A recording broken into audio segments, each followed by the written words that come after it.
Good morning students.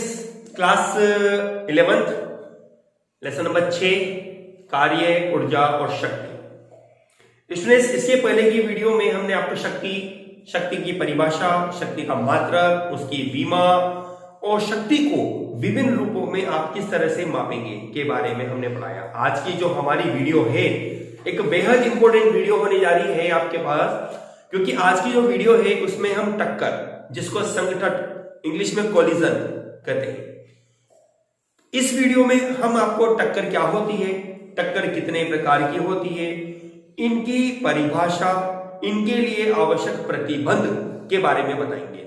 तो students, video को आगे बढ़ाने से पहले हमारे चैनल को यदि आपने सब्सक्राइब नहीं किया, सब्सक्राइब अवश्य कीजिए, वीडियो को पूरा अवश्य कीजिए, देखिए और कमेंट, लाइक, शेयर करना ना भूलिए। चलिए स्टूडेंट्स, आज का जो हमारा टॉपिक है संघटन या टक्कर, जिसको हमने यूं कहा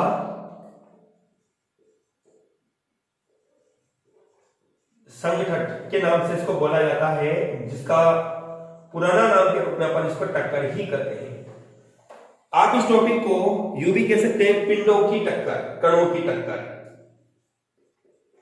ऑब्वियसली हम जानते हैं कि टक्कर के लिए कम से कम 2 कणों की आवश्यकता होती है, ठीक है ना। 2 कणों के बगैर आप चाहें कि एक अकेला कण क्या टक्कर कर सकता है? नहीं।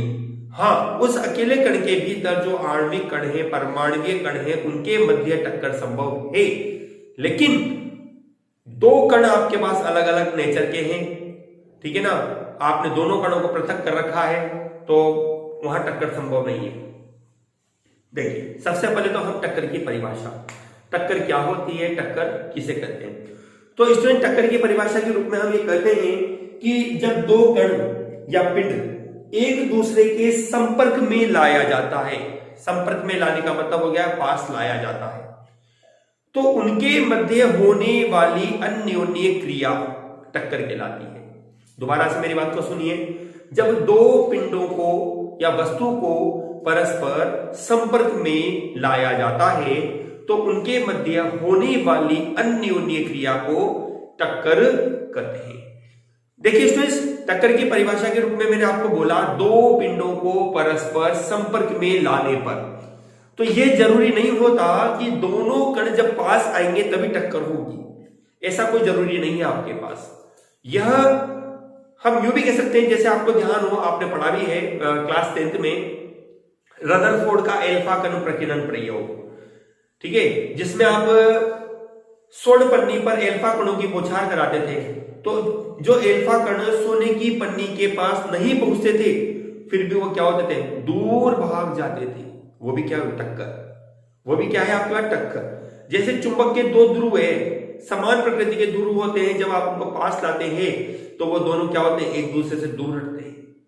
या समान प्रकृति के आवेश, मतलब कि जैसे धन और धन आवेश या ऋण और ऋण आवेश, जब दोनों को आप पास लाते हो तो ये आवेश भी क्या होते हैं, एक दूसरे को प्रतिकर्षित करते हैं। तो ये भी क्या है आपके पास, ये आपके पास स्टूडेंट्स कहलाता है टक्कर। तो सीधे शब्दों में हम ये कह सकते हैं टक्कर की परिभाषा के रूप में कि जब 2 कण या पिंड एक दूसरे की ओर गति करते हैं, तो निकट आने पर उनके मध्य होने वाली अन्योन्य क्रिया को टक्कर कहा जाता है। चलिए बोर्ड पे मैं परिभाषा लिखता हूं, जल्दी से इसकी परिभाषा नोट करिए आप। जब 2 कण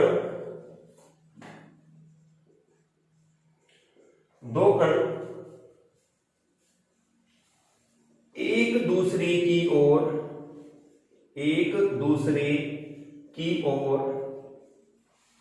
गति करते हैं,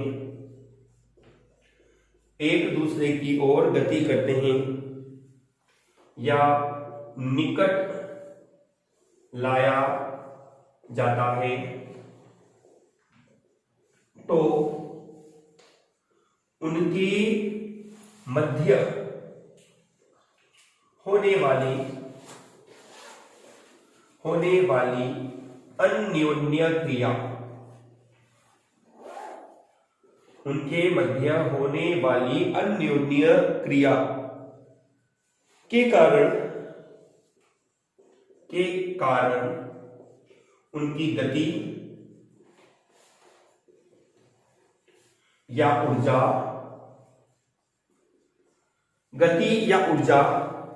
परिवर्तित हो जाती है,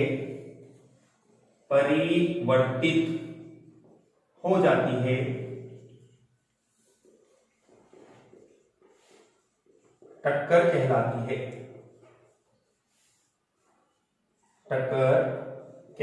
है।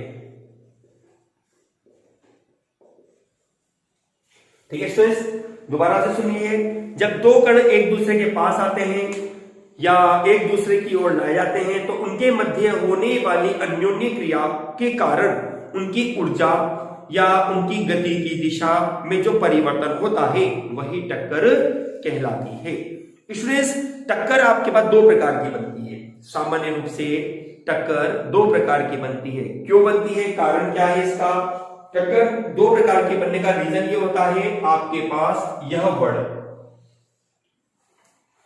गति या ऊर्जा, इस गति या ऊर्जा में परिवर्तन होने के कारण ही आपके पास टक्कर दो प्रकार की बनती है, जिसे हम ये कहते हैं टक्कर दो प्रकार की होती है, दो प्रकार की होती है।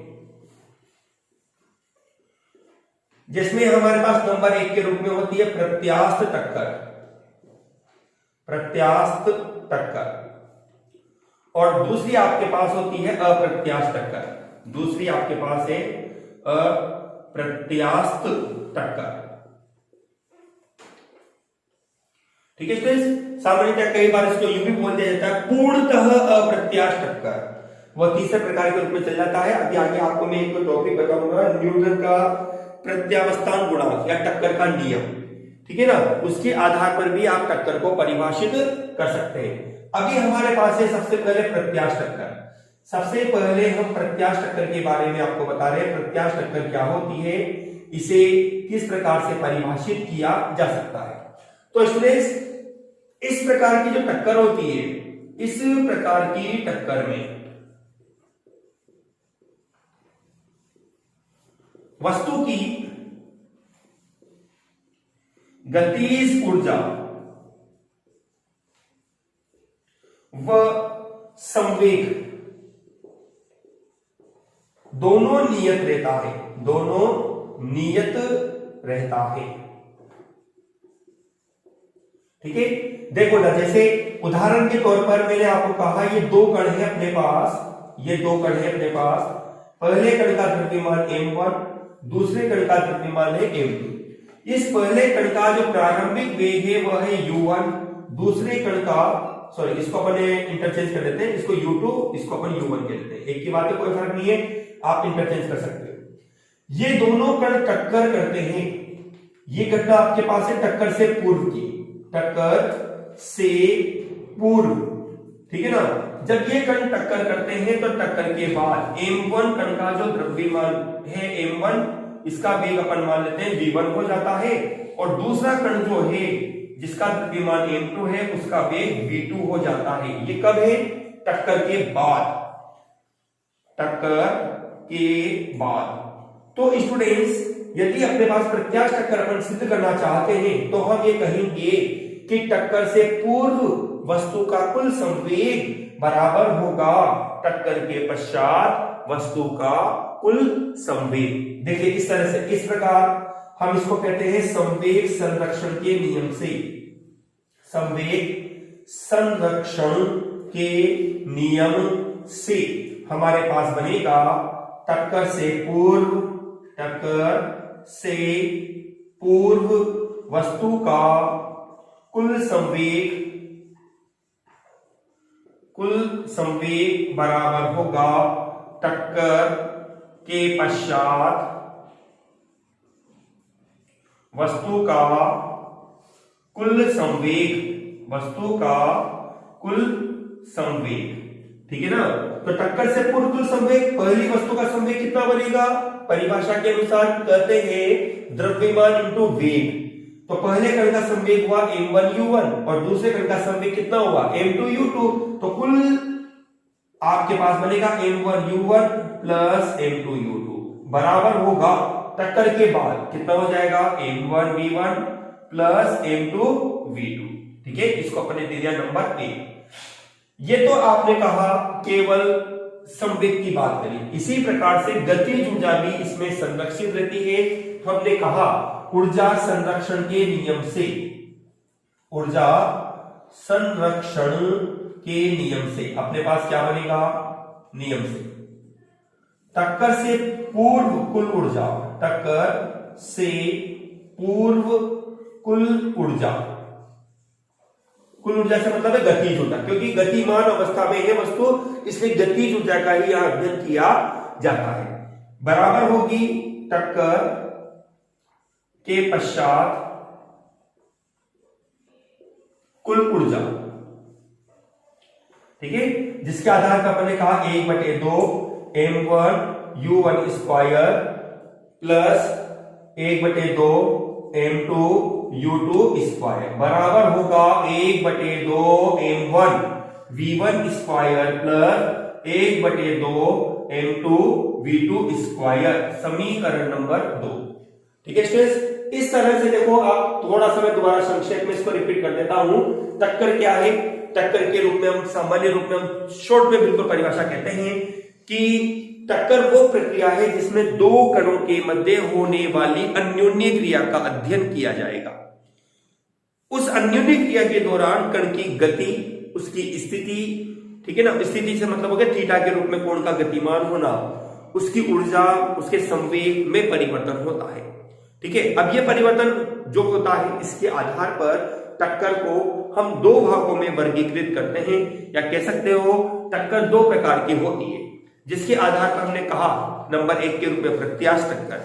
प्रत्यास्थ टक्कर वे टक्कर होती है जिसमें वस्तु की गतिज ऊर्जा और संवेग दोनों ही संरक्षित रहते हैं या नियत रहते हैं। नियत का मतलब हो गया या संरक्षित का मतलब हो गया टक्कर से पूर्व कुल संवेग बराबर होगा टक्कर के पश्चात कुल संवेग, या टक्कर से पूर्व कुल ऊर्जा और टक्कर के पश्चात गतिज ऊर्जा, कुल गतिज ऊर्जा। तो इस आधार पर हमने कहा दो कण अपने पास है, m1 और m2 जिनका द्रव्यमान है, प्रारंभिक वेग है u1 और u2। ये कण टक्कर से पूर्व गतिमान है। हमने कहा जब ये कण टक्कर करते हैं तो टक्कर के बाद इनके वेग बदल जाते हैं, v1 और v2 हो जाते हैं, जिसको अपन कहते हैं अंतिम वेग। कण का द्रव्यमान है m1 और m2 के रूप में। ठीक है, तो संवेग संरक्षण का नियम ये कहता है कि टक्कर से पूर्व वस्तु का कुल संवेग बराबर होता है टक्कर के पश्चात वस्तु का कुल संवेग। ठीक है, तो टक्कर से पूर्व कुल संवेग, संवेग की परिभाषा से जानते हैं वस्तु का द्रव्यमान इंटू वेग संवेग कहलाता है। तो m1 u1 plus m2 u2, मान लीजिए 3 कण होते हैं यहां पे, तो आप क्या करते हैं m3 u3 लिखते हैं। ठीक है, ये तो हो गया टक्कर से पूर्व कुल संवेग बराबर होगा टक्कर के बाद m1 v1 plus m2 v2। ठीक, इसी प्रकार से ऊर्जा संरक्षण के नियम से हमने कहा टक्कर से पूर्व कुल ऊर्जा बराबर होगी टक्कर के पश्चात कुल ऊर्जा। ठीक है, कुल ऊर्जा पूर्व में वही बात है कि गति का फॉर्मूला होता है हाफ mv स्क्वायर। ठीक है, तो अपने पास बनता है 1/2 m1 u1 square plus 1/2 m2 u2 square. ये तो हो गई प्रारंभिक और ये हो जाती है अंतिम के रूप में, तो 1/2 m1 v1 square plus 1/2 m2 v2 square.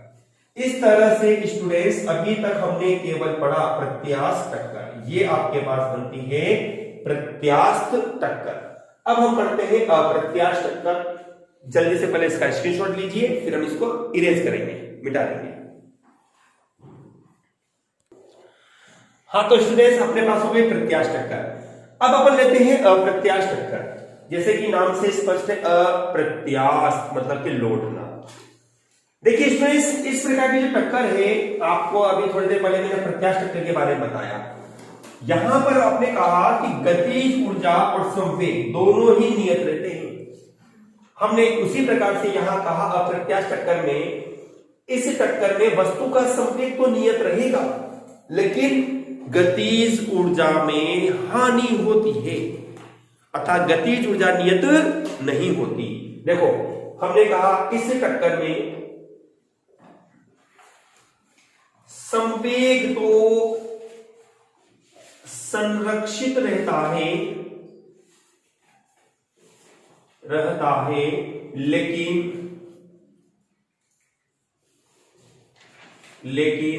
गतिज ऊर्जा में हानि होती है। यहां संरक्षित नहीं रहती, गतिज ऊर्जा संरक्षित नहीं होती,